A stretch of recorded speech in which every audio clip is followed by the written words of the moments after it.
தமிழகத்தில் திராவிட கட்சிகளுக்கு டப் கொடுக்கும் வகையில் சிறப்பாக செயல்பட்டவர் அண்ணாமலை. அரசியல் களத்தில் தனது அதிரடி அரசியல் மூலம் தமிழகம் முழுவதும் பாஜகவை வளர்க்க பல்வேறு முயற்சிகளை மேற்கொண்டார்.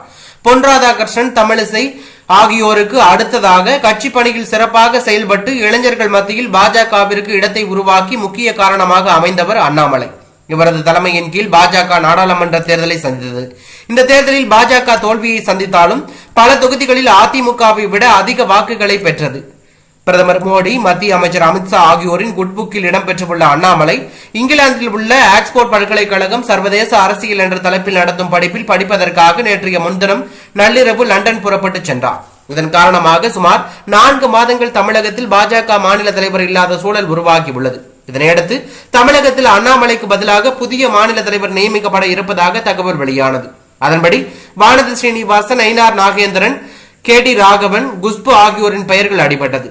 இந்நிலையில் அனைவருக்கும் ஷாக் கொடுக்கும் வகையில் ராஜாவுக்கு முக்கியத்துவம் கொடுக்கப்பட்டுள்ளது.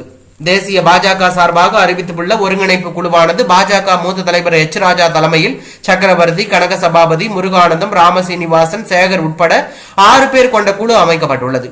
இந்த குழு மாநில மையக்குழுவுடன் ஆலோசித்து கட்சி பணிகளை கவனிக்கும் வகையில் தெரிவிக்கப்பட்டுள்ளதாக தகவல் வெளியாகியுள்ளது. ஏற்கனவே அண்ணாமலை ராஜாவை ஓரம் கட்டி வைக்கப்பட்டிருந்த நிலையில் தற்போது பாஜக தேசிய தலைமை ராஜாவுக்கு முக்கியத்துவம் கொடுத்து உள்ளது. அண்ணாமலை ஓரம் கட்டப்படுவாரா என்கின்ற அதிர்ச்சி ஏற்பட்டுள்ளதாக தகவல் வெளியாகியுள்ளது.